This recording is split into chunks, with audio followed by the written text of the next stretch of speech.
Und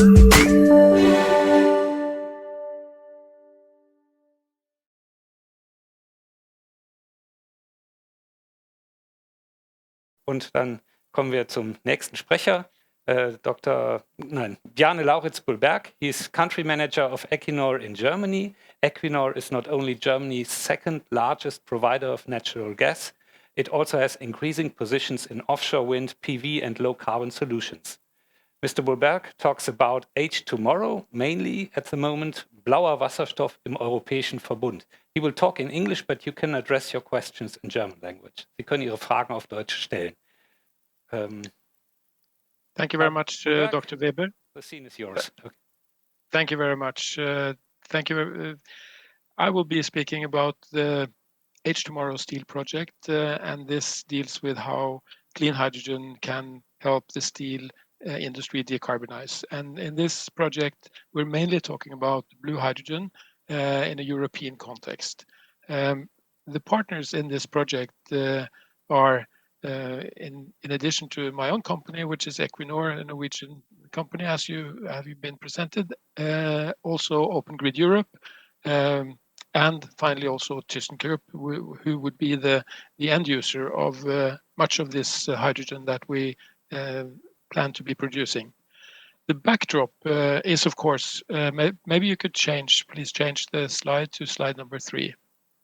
Next one, please. The backdrop for this project is, of course, the fact that Germany has industrial emissions that it needs to do away with. And 22% of German emissions are from the industrial sector. And that amounts to almost 200 million tons of CO2 per year. 29% of these 200 million tons are actually sitting in the steel and the iron industry. So between 50 and 60 million tons of CO2 is what we have from the steel industry in Germany for the time being, or at least back in 2019. So this needs to be dealt with, and this is why we have this project. So if you change, please. Steel, of course, is a strategic industry, but a large emitter, as we have talked about. There's another effect, and that is that changing technology in the steel and industry, as well as in other industries, takes time. So we need another industries takes time. So we need an appropriate framework, and this framework is needed now. Furthermore, steel is a highly energy and resource-intensive industry, and it has long investment cycles. And the fact of the matter is that many of the facilities in operations in Germany are approaching a time when the investment cycle is mature and a new technology should be adopted, not investing in the old technology. In the European context, there is almost 200 million tons of CO2 emitted every year from the steel industry. So this is a very important sector to decarbonize. So if we change to the next slide, please, you will see that the transformation pathway for ThyssenKrupp Steel, which is mainly, is actually targeting decarbonizing their operations. It requires very large volumes of hydrogen.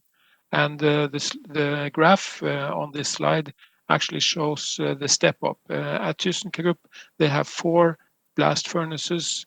They're looking to convert or to invest in 1 direct reduction, the first direct reduction furnace in 2025. Then the second one comes on around 2030, and then the 2 final ones will be operational between 2040 and 2050.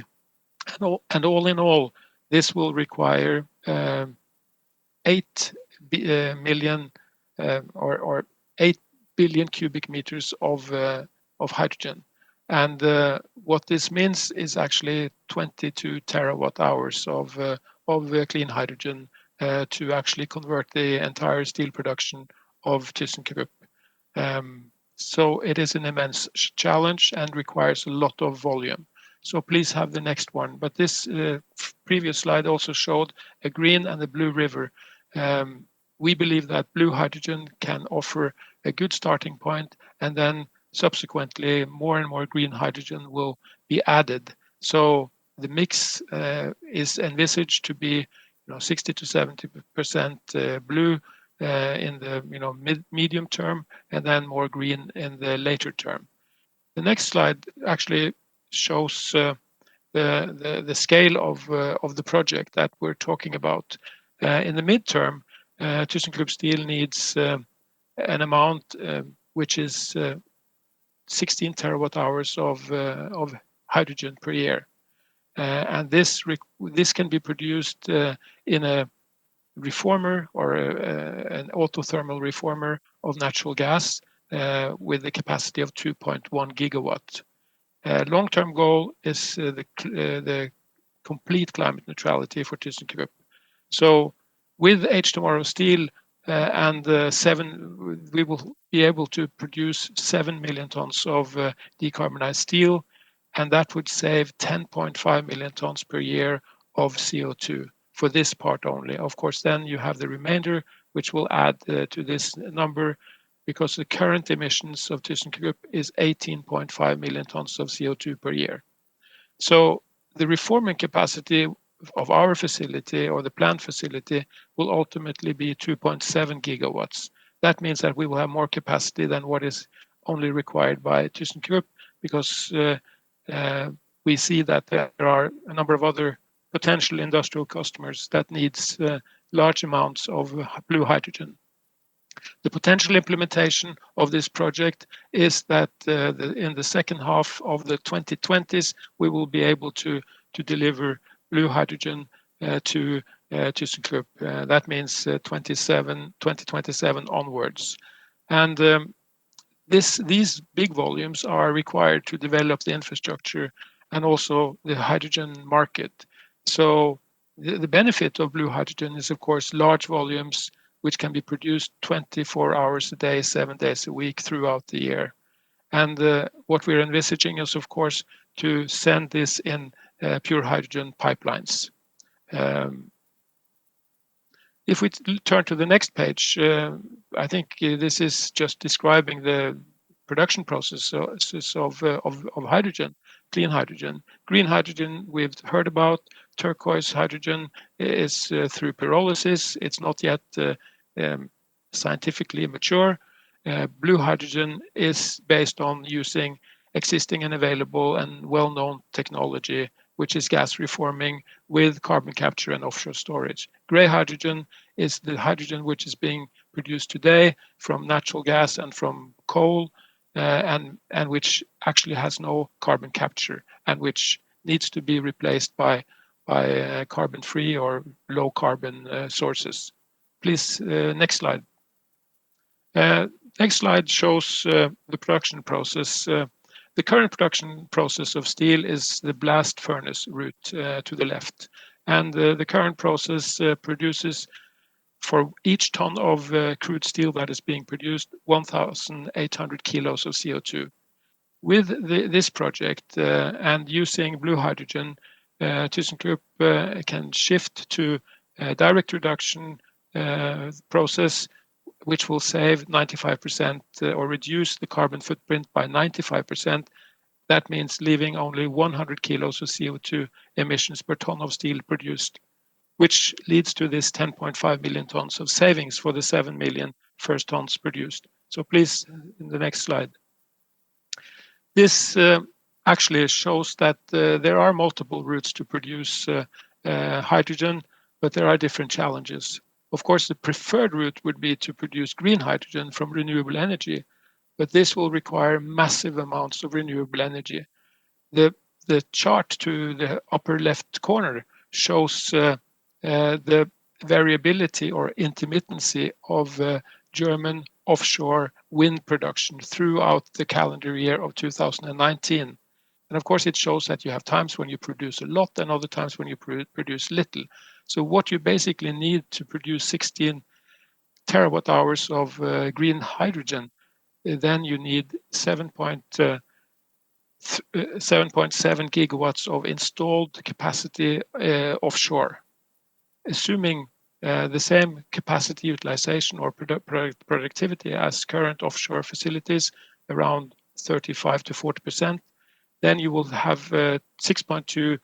Then you need a 6.2 gigawatt capacity of electrolyzers to produce 4.3 gigawatt of output of hydrogen, and then you get to the needs of ThyssenKrupp for the 7 million initial tons, which is 16 terawatt hours.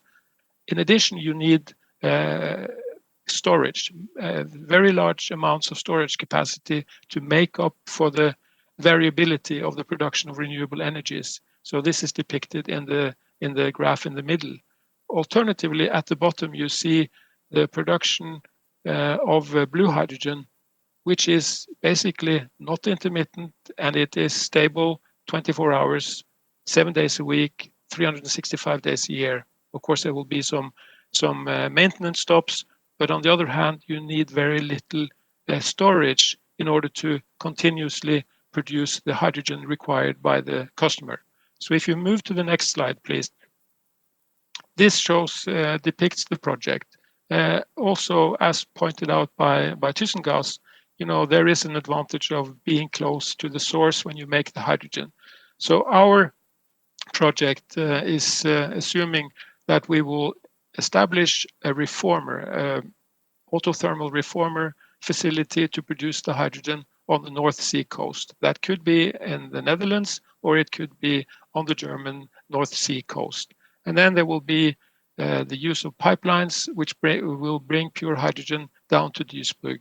And then, and finally, also there will be, as it says on this slide, additional customers which can be served in North Rhine-Westphalia or in other parts of the northern part of Germany or in the Netherlands. So this is the concept, and then we will bring the CO2, which is separated from in the reformer. It will be purified and liquefied and brought back to Norway in ships and brought out to the injection point 100 kilometers west of the North Sea. Bjarne, you have to hurry up a little bit. Exactly. Yeah. So that means that then I will be moving to the next slide quickly. Please shift. We see the pipeline network. Oil gas pipelines can be converted to hydrogen pipelines. The next slide, please, shows the CCS opportunity in Northern Lights. We also consider Portos. We have more than 24 years of experience in storing safely CO2 underneath the seabed. And then the next slide, please. So ultimately, the cost calculated, or the price of the hydrogen calculated in this project, is 2.1 euros per kilo or 58 euros per megawatt, on the basis of 23 euros per megawatt natural gas. So please, the next and final slide.